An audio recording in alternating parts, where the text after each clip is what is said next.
Welcome to the Art of Mathematics. Today we'll discuss solving quadratic equations and when the roots are complex. So this isn't really schoolwork, but if you're doing AP Maths or Alpha or Add Maths, then this could help. That's when the discriminant is less than 0 and we're not working with real numbers. So we'll look at this first one. We'll only do one problem today. So x squared plus 2x plus 2 is equal to 0. Now a is equal to 1, b is equal to 2, and c is equal to 2, because this is in the general form ax squared plus bx plus c. So now if you work out the discriminant, you'll see it's b squared, which is 2 squared, minus 4 times 1 times 2, which is equal to 4 minus 8, which is equal to minus 4, which is less than 0. So if you try to work out each x with the formula, you'll see it's minus 2 plus minus the square root of minus 4, all of that divided by 2 times 1. So what's the problem here? So we'll look at the square root. If you look at the square root, there's a minus sign under the square root.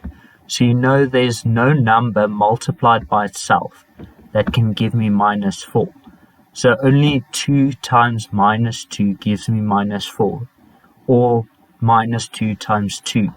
There's no number multiplied by itself that gives me minus 4, like minus 2 and minus 2 gives me 4, and 2 times 2 gives me 4 and not minus 4. So that's where the complex numbers come in. We say the square root of negative 1 is equal to I, which is called the imaginary number. And I squared is equal to minus 1. So if we look at the square root of minus 4, we can say that's equal to under the square root 4 times minus 1. Now the square root of 4 is plus or minus 2, and we're left with the square root of minus 1, which is then just equal to plus or minus 2i.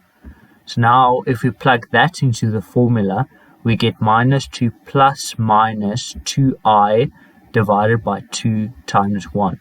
So the x is equal to minus 1 plus or minus I. So this answer is not a real number. It's a complex number. So if you asked to solve for real numbers, this equation here would have no solution in the real numbers. But in the complex numbers, it has a solution of minus 1 plus I and minus 1 minus I. Thank you guys for watching. I hope you enjoyed this video, and if you'd like me to do some more examples, please let me know in the comments below, and I'll see you next time.